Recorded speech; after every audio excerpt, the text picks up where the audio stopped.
by Samantha Beattie, staff reporter.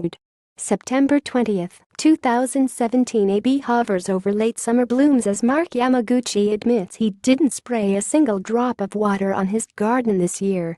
Instead, he relied on rainwater routed from roof to ground via a downspout. Known as a rain garden, Yamaguchi says it's a green way to help prevent basement flooding, manage storm water and improve water quality. As one of the founders of the Rain Gardens United initiative, Yamaguchi has been pushing for residents to adopt the rain garden design since 2015. In 3 years, the initiative has achieved 31 rain gardens, mostly in Yamaguchi's East York neighborhood.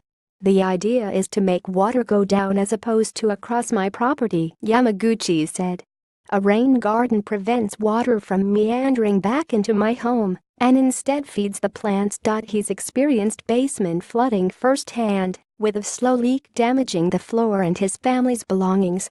In 2015, he built a rain garden for about $1,000, which included digging a meter-deep hole a few meters away from his house and refilling it with a combination of the area's natural sandy soil and loosely compacted good stuff, peat moss, pulverized mulch and compost.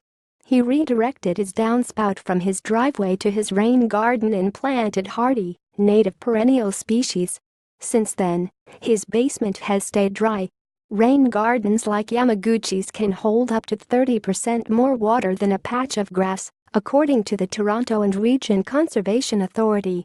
That water would otherwise run off driveways and lawns, enter the storm sewers and end up in creeks, rivers, and Lake Ontario. Runoff water picks up pollutants, like chloride from road salt, and erodes waterways. Runoff water is often warm and causes river and lake temperatures to rise, harming fish species.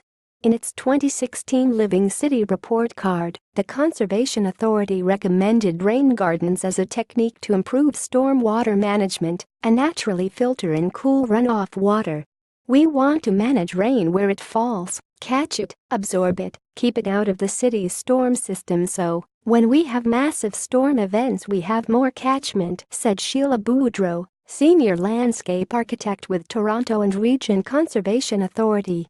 Yamaguchi wants the city to incentivize rain gardens as part of its basement flooding protection subsidy program that helps residents pay for flood protection devices like backwater valves and sump pumps.